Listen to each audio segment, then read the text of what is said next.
প্রিয় শিক্ষার্থী বন্ধুরা, আসসালামু আলাইকুম ওয়া রাহমাতুল্লাহ। এনএসএন একাডেমির পক্ষ থেকে তোমাদেরকে জানাই অভিনন্দন।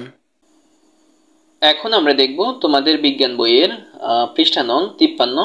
তো পৃষ্ঠা নং 53-এর মধ্যে কি আছে চলো দেখি আমরা। তো প্রথমত এখানে আমরা দেখতে পাচ্ছি যে একটা হোমওয়ার্ক দেওয়া আছে, বাড়ির কাজ।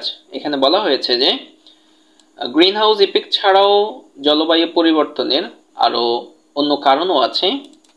তার মাঝে একটি হলো অ্যাসিড বৃষ্টি। বাতাসের জলীয় বাষ্পে অ্যাসিড মিশে থাকলে তা বৃষ্টির সাথে পৃথিবীতে এসে পড়ে। তোমরা ভাবতেই পারো যে আর এমন কি, বৃষ্টির অ্যাসিড ক্ষতিকারক হলে তো আমরা সব সময় ঝলসেই যেতাম। একটা ছোট্ট কাজের মাধ্যমে আমরা কিন্তু এর প্রভাব নিজেরাই দেখতে পারি। আচ্ছা, তো এখানে প্রথমত যে টপিকটা আমরা দেখতে পাচ্ছি, আমরা এখানে দেখতে পাচ্ছি যে অ্যাসিড বৃষ্টির কথা বলা হয়েছে। তো প্রথমত হচ্ছে যে আমাদেরকে আসলে অ্যাসিড বৃষ্টিটা বুঝতে হবে, তারপরে হচ্ছে যে আমরা খুব সহজে হচ্ছে যে এই টপিক নিয়ে আসলে আলোচনা করলে আমরা বুঝতে পারবো।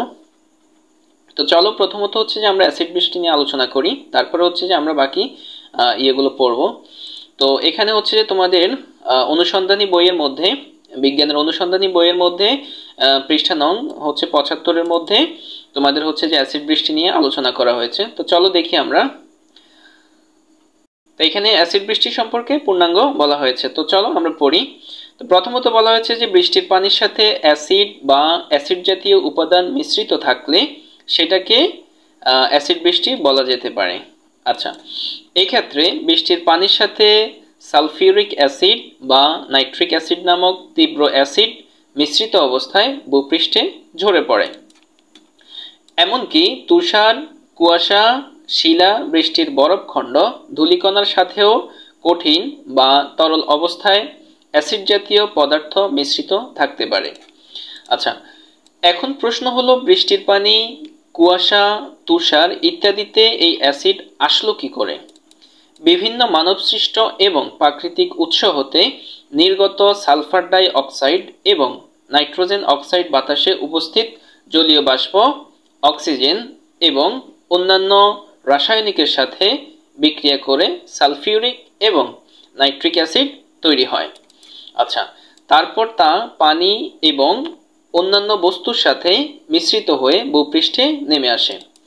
সালফার ডাই অক্সাইড এবং নাইট্রোজেন অক্সাইডের সামান্য অংশ প্রাকৃতিক উৎস থেকে সৃষ্টি হলেও অধিকাংশ আসে মানবসৃষ্ট বিভিন্ন উৎস থেকে। তাহলে প্রাকৃতিক উৎস হলো যেমন হচ্ছে যে আগ্নেয়গিরি থেকে এটা সামান্য অংশ আসলেও কিন্তু এটা হচ্ছে যে বেশিরভাগ হচ্ছে মানবসৃষ্ট বিভিন্ন উৎস থেকেই আসে। তো মানবসৃষ্ট উৎসগুলো কি কি? উৎসগুলো হলো এই যে তোমরা দেখতে পাচ্ছ, এখানে বলা হয়েছে যে বিদ্যুৎ উৎপাদনের জন্য ব্যবহৃত জীবাশ্ম জ্বালানি যেমন তেল, গ্যাস বা কয়লা, বাতাসের 3/2 সালফার ডাই অক্সাইড এবং 4/1 নাইট্রোজেন অক্সাইড বিদ্যুৎ উৎপাদনকারী জেনারেটর থেকে নির্গত হয়।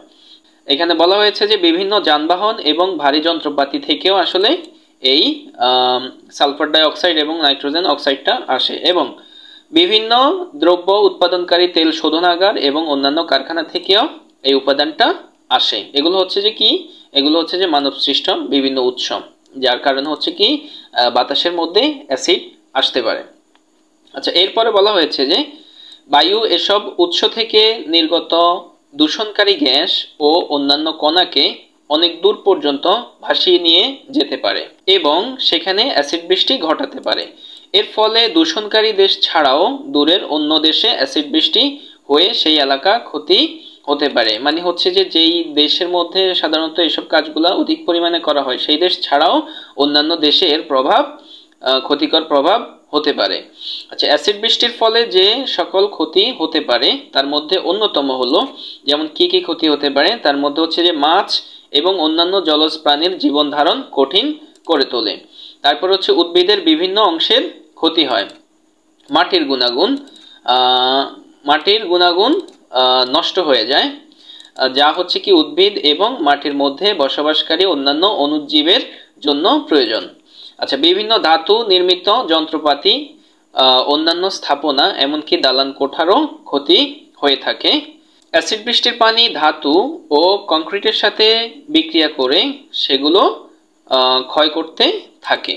তো মোটামুটি বন্ধুরা এই ছিল হচ্ছে যে অ্যাসিড বৃষ্টি সম্পর্কে আমাদের আলোচনা। মোটামুটি আশা করছি তোমরা অ্যাসিড বৃষ্টি নিয়ে তোমাদের বেসিক একটা ধারণা হয়েছে। তো চলো এরপরে হচ্ছে যে আমাদের কি বলা হয়েছে আমরা সেটা দেখি।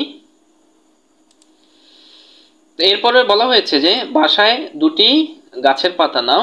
আচ্ছা, প্রথম পাতায় কয়েক ফোঁটা পানি আর দ্বিতীয় পাতায় কয়েক ফোঁটা অ্যাসিড দিয়ে রেখে দাও। আচ্ছা, অ্যাসিড কোথায় পাবে ভাবছো? আমাদের প্রায় বাসাতেই রান্নায় ভিনেগার ব্যবহার করা হয়, সেটাও কিন্তু এক ধরনের অ্যাসিড। আবার আর কিছু না পেলে লেবুর রসও ব্যবহার করতে পারো। লেবুর রসেও এক ধরনের অ্যাসিড থাকে, এর নাম সাইট্রিক অ্যাসিড। আচ্ছা, তারপরে হচ্ছে যে কয়েক ঘন্টা বা একদিন পর পাতা দুটি ভালোভাবে খেয়াল করে দেখো কোনো পরিবর্তন দেখছো কি? দেখলে নিচে নোট করে রাখো, বা হচ্ছে যে পাতার চেহারা কি দাঁড়িয়েছে তা এঁকেও রাখতে পারো। তো তার মানে হচ্ছে যে এই যে আমরা দুইটা কাজ করলাম, মানে হচ্ছে যে বাসায় দুটি গাছের দুইটা পাতা নিলাম, পাতা নিয়ে একটা গাছের মধ্যে একটির মধ্যে হচ্ছে যে আমরা পানির ফোঁটা দিয়েছি আর আরেকটির মধ্যে হচ্ছে যে অ্যাসিডের ফোঁটা দিয়েছি। দেওয়ার পরে হচ্ছে যে তাদের অবস্থান কি দাঁড়ায় সেটা হচ্ছে যে আমাদেরকে এখানে কি করতে হবে, এই চকের মধ্যে তুলতে হবে। তো এখানে আমরা হচ্ছে যে কি তুলবো, পানির ফোঁটা দেওয়ার কয়েক ঘন্টা পরের অবস্থা, যে পাতাতে পানির ফোঁটা দিয়েছি সেটার অবস্থা কেমন সেটা এখানে লিখতে হবে। এরপর হচ্ছে যে অ্যাসিড অথবা ভিনেগার অথবা লেবুর রসের ফোঁটা দেওয়ার কয়েক ঘন্টা পরের অবস্থা, সেটা হচ্ছে যে এখানে তুলতে হবে। তো এটা হচ্ছে যে প্রিয় বন্ধুরা, আমরা হচ্ছে এটা তোমাদের জন্য আমাদের আনসার সেকশনে খুবই সুন্দরভাবে চমৎকারভাবে আমরা সাজিয়ে রেখেছি। তো চলো এখন আমরা আমাদের আনসার সেকশনে চলে যাব। আর সেখানে যাওয়ার আগে তোমাদেরকে বলে নিচ্ছি, যদি আমাদের ক্লাসগুলো তোমাদের উপকারে আসে অবশ্যই হচ্ছে যে আমাদের চ্যানেলটিকে সাবস্ক্রাইব করবে এবং হচ্ছে যে আমাদের ভিডিওসগুলোতে তোমরা হচ্ছে যে লাইক দিয়ে রাখবে। ধন্যবাদ সবাইকে। তো চলো, এই যে হচ্ছে যে আমাদের ষষ্ঠ শ্রেণী বিজ্ঞান বই 53 পৃষ্ঠার সমাধান।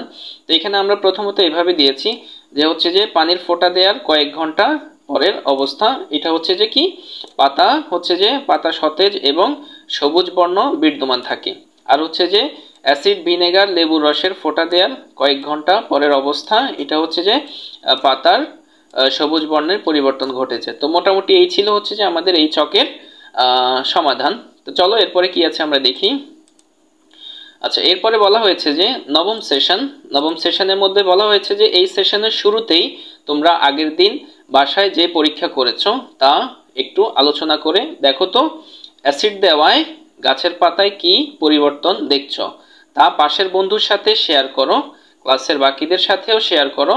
সবার ফলাফল কি মোটামুটি মিলে যাচ্ছে?